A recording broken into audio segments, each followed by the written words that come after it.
At one time, the bass was, come on now, this was bass capital. Yeah. I mean, New York had New York, Philly had their guys, but Detroit has a regional sound. right, And people imitate it right, all across the board. I mean, there's a Often reason why we imitated, but got never 700-something duplicated. members right. in a city that's got 500,000. The average talent here, the average talent, the people that's not even heard of or seen, that's just in the alley or standing on the corner, Right. play and make the hair stand up off your neck. That's true. I hear talent all around, but it's People not shop like here. Detroit. There was a lot of Motown, seriously, a lot of Motown from my mother mostly. Some of that Detroit stuff. Oh yeah, you can't get away from that, man. You cannot get away from Jamerson, Babbitt, Tony Newton, none of those cats, man. And you know, you're from Detroit, and Darren's from Detroit. You right. cannot deny the historical impact that Detroit has had on the world.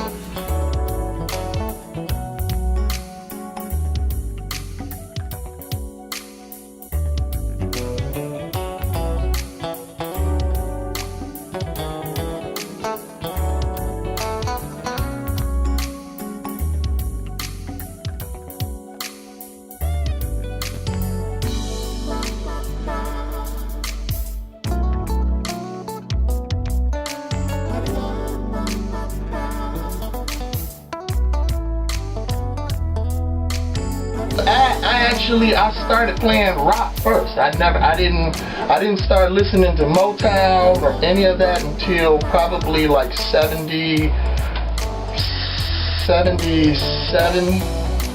In between that time, it was Led Zeppelin. Then I got turned on to this group called Rush. Well, officially, I started playing when I was basically started 14, 15. I started late. I was playing drums at first, but the reason why I started playing, my oldest sister had gotten married to one of the dramatics, maids, and at the present time, they were cutting at the studio called United Sound that was here in Detroit. I started at 12 years old.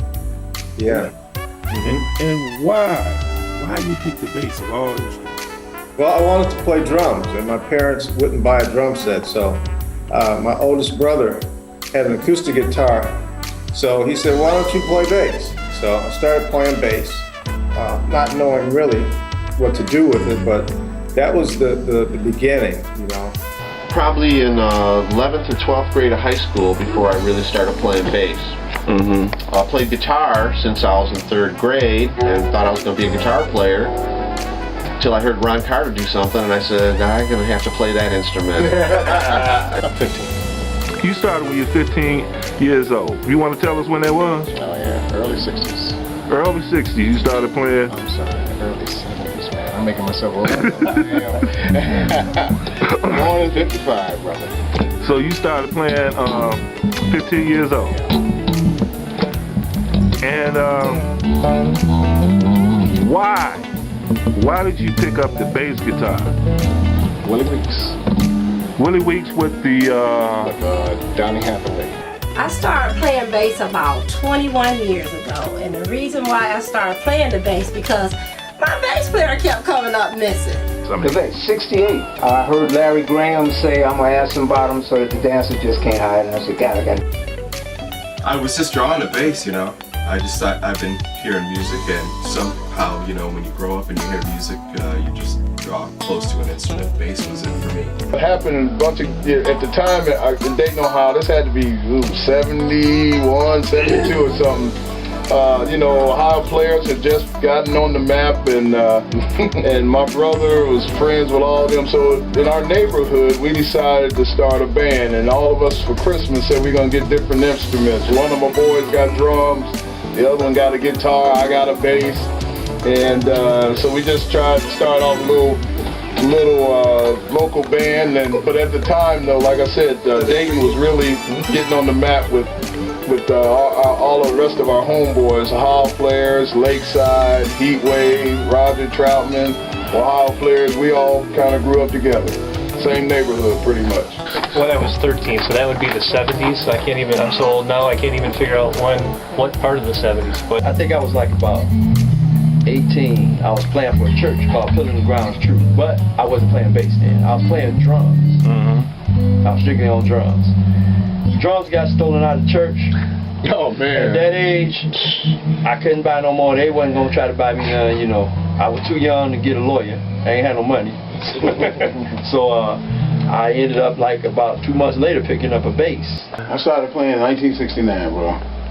Wow. On the Mumford. Well, I was just getting ready to, start in Mumford, and I went to a talent show. Well, they say the talent show was 69-70 because that's the way it was listed. And in the band was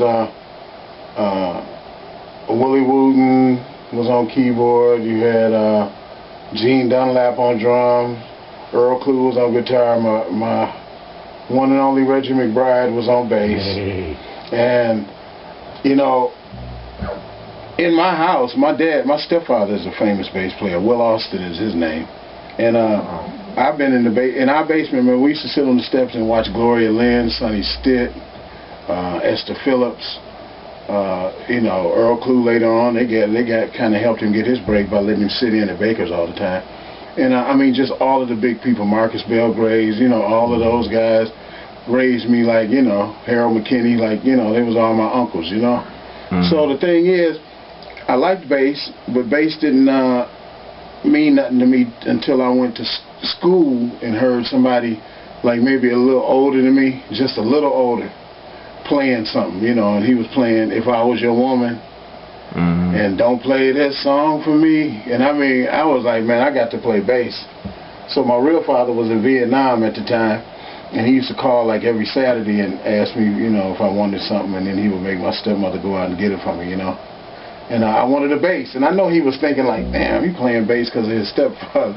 But that wasn't it, man. It was strictly that talent show that did it for me. Around 1977, I'd seen John Entwistle play live with The Who, and was just totally blown away. Didn't know what he was doing or who he was, but I knew that's what I wanted to do. Well, it goes back when we were in like 5th grade, and we started playing wind instruments, and she played the flute, and I played the clarinet. And then a year later, I wanted something cooler, so I switched to bass clarinet, and I loved it. And I really grew to love the low end, and I started to love, grooving and like supporting the higher instruments and stuff. So when we decided to play guitar, I could choose either guitar or bass. But Tanya was totally going with guitar. She played flute, and she was like, I want to play guitar. And I was like, well, maybe I should play bass. And so I picked up the bass, and I fell in love.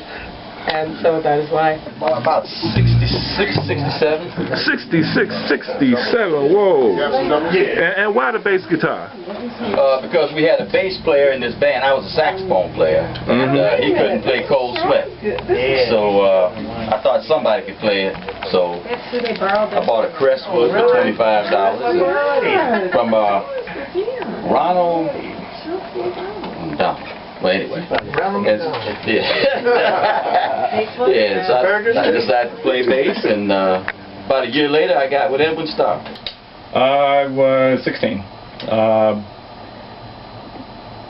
Tail end of junior high into high school, the big thing for me and my buddies was skateboarding. Everything was skateboarding. And I had a buddy that broke his ankle at the beginning of the summer, which is like the worst thing that could possibly happen to someone that skates. So to pass the time, his dad bought him a guitar. My dad's actually a bass player, but I, for whatever reason, just didn't really take to the interest of playing. I always liked watching perform. I like going to shows and seeing the crowd's reaction. I wanted to be up there so bad, but I just never really considered playing until my buddy that broke his ankle said, "Hey, your dad's a bass player. Why don't you go grab his bass and grab his amp?" So here's me, 90 pounds, and I've got my dad's homemade 15-inch cabinet, weighs as much as I do, and his Fender Jazz Special. And didn't know how to hold it or anything. Took it over to my buddy's house.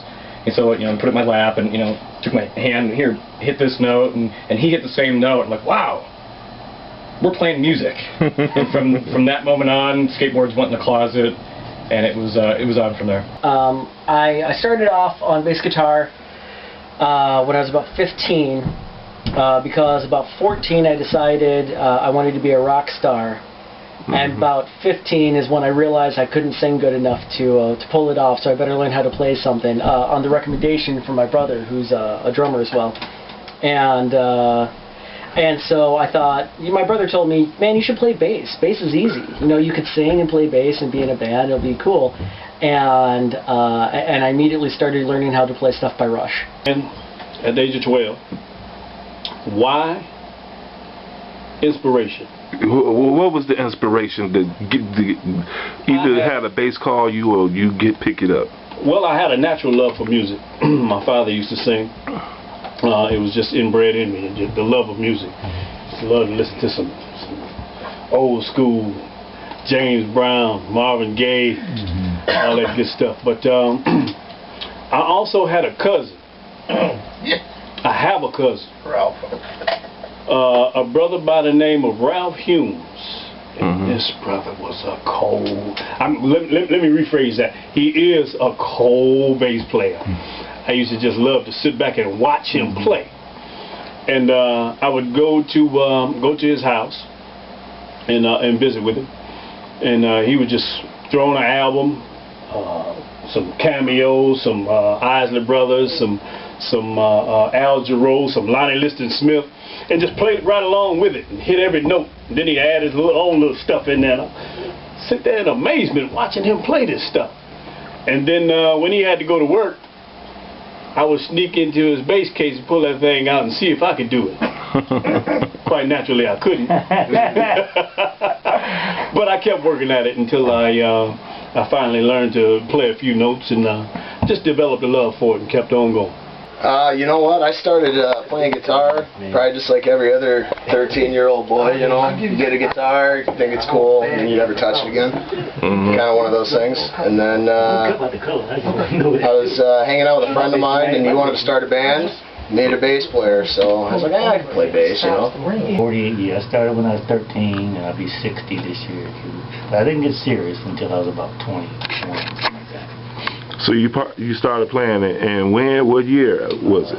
1965. You started playing bass in 1965, and you was how old? 13. At 13, why did you decide bass at 13? What was your influence? Well, I primarily grew up in two different neighborhoods. One was all black, and by the time I was 9 years old, we moved into what was a predominantly all white neighborhood. Now, in the all black neighborhood, there were some guys in the neighborhood that often played outside. A guy that played flute, his name was Aaron Neal. These two boys that were twins, Daryl and Harold Hogan, and they played outside. And it was this was right about the time when Herbie Mann had come out with Live at the Lighthouse, and everybody was playing Summertime, and that was before I started playing, but that's what struck me. I said, I want to do that. Okay, well, first of all, let me spit this at you. See, I even set up under the one they call Big G while the funk was instilled in me. See, I'm not new to the funk. I'm true to the funk. I'm glued to the funk. That's why you're going to be bumping when I'm funking. See, I'm down with the P, and the P is down with me. I'm protected, can't you see? That's why I'm macking with most lacking, funky tracking, paper stacking. Double, triple tracking and stacking, digital funkin', analog macking. See, I go way back. I've been funkin' since the day when the beats was macking and there wasn't no lacking. See? Well, I started when I was 5. It was because of this bass player at our church. I used to make fun of him because it looked funny how he would go. What's his name? Brother Henry Robinson. Okay. So I would make fun of him, like when he would dump and stuff. So I tapped my dad on the shoulder. I was like, I want to play bass. He's like, what you gonna do with a bass? I was like, I don't play it. Everything else. And as you call the rest is history. 5 years old. Yep. 5 years old, Pops. Could he play? Was it too big for him? What happened? No, I bought him a standard size bass at 5 years old, so he used to slide it down to hit the note, and he would push it back up. When did I start playing? The bass? I started playing the bass at the age of 7. My uncle, Lee Crockett Armstrong, worked for Cadillac, and he had this beautiful K bass. It was golden. And my dad tried to get me to play the violin, and I thought the violin was, excuse the expression, sissified. And I said, Daddy, I don't want to play the bass. I want to be like Uncle Lee, LC. And LC had a gold bass, which had that big sounding he was masculine and drove a Cadillac car. I said, shoot, I want to play the doggone bass. I love the deep sound. And I tried playing the violin as a kid, but I couldn't get a sound out of it. It was just squeaky, squeak, squeak, you know. Right. And you've been playing that, that's been a long time or just a couple of years? Well, I've been playing since I was 7, but I started playing professionally at the age of 13. That's when I joined the American Federation of Musicians. And at that time I was playing around Detroit with groups like the Fantastic Four, Carl Carlton. Oh man, I played with the Delphonics. God, all of the, Local 876, what was the Shy Lights? I played with the Shy Lights as a kid. And after that, I was around, the Motown cats. I ended up playing with the Miracles at the age of 14. And after that, I ended up meeting James Jamerson, and he gave me a lot of pointers on the bass, because James Jamerson was an excellent bass violinist. Right. And he just started telling me about the technique and the fretless bass. And after that, I wanted to know about the fretless electric bass, and I got one. And when I went to Connecticut to meet John McLaughlin, I auditioned for John McLaughlin.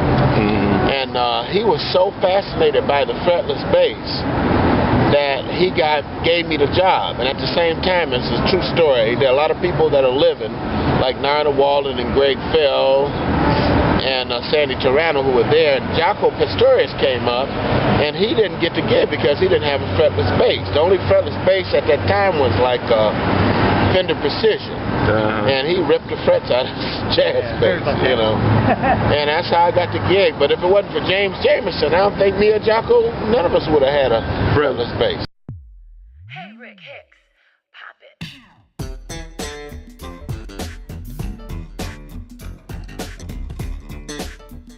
There's a lot of cool stuff out there that, like, obviously my tastes have changed throughout the time, and like what grabbed me once is different now. But like, there's a band out there, Streetlight Manifesto. I think the bass player's name is Pete McCall. That's either it or it's the drummer. But that dude, all of his songs, he's got to be one of those guys that's playing with super low action. He's just playing all sorts of notes everywhere. It's crazy.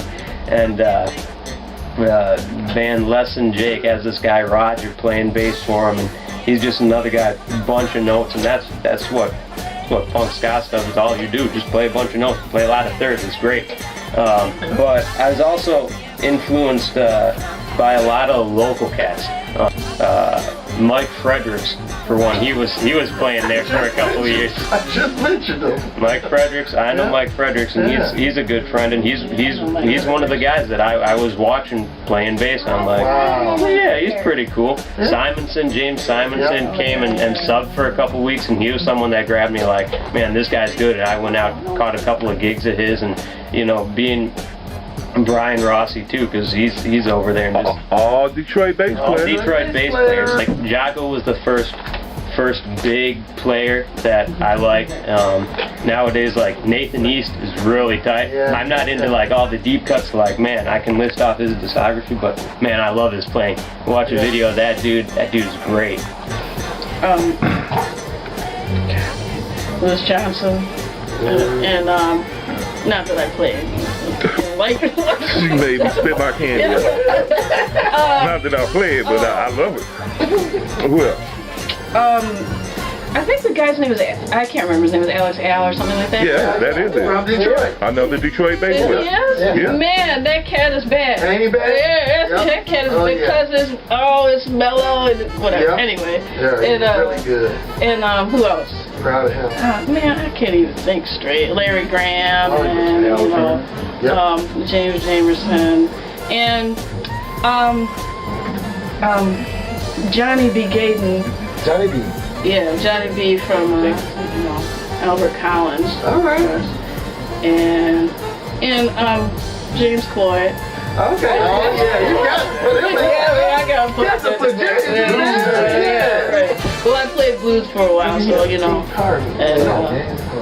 anyway, I don't know. I can't think of anybody. Oh yeah, I mean, you know what? I was already playing before Esperanza came out. But you know, she of course was bad, and there's other female musicians, Mary Hayden.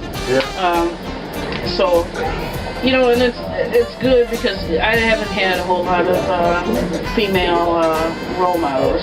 I mean, not that male role models are bad, but But you're a lady, and sometimes you want to get inspired by ladies themselves, like Rhonda Smith and Tal Welkenfeld, Divinity. Michelle Ndege Shaw. That's my girl. It's a whole bunch of them out there. There's some very talented females. Ever since my brother started playing bass, ever since he pulled up Victor Wooten, I fell in love. Victor Wooten? She's amazing. I can't describe it. It's hard to put Victor in words. Well, I always had love for other bass players. A deeper appreciation for the bass players. I always loved Jocko, Victor Bailey, Chris Squire. Lee Schuyler. Jack Bruce. I got Victor Wooten. Four. A lot of fours in the group. A lot of fours. Well, I played a little guitar in stage band, but Earl Clue was the guitar player. So that really didn't work out.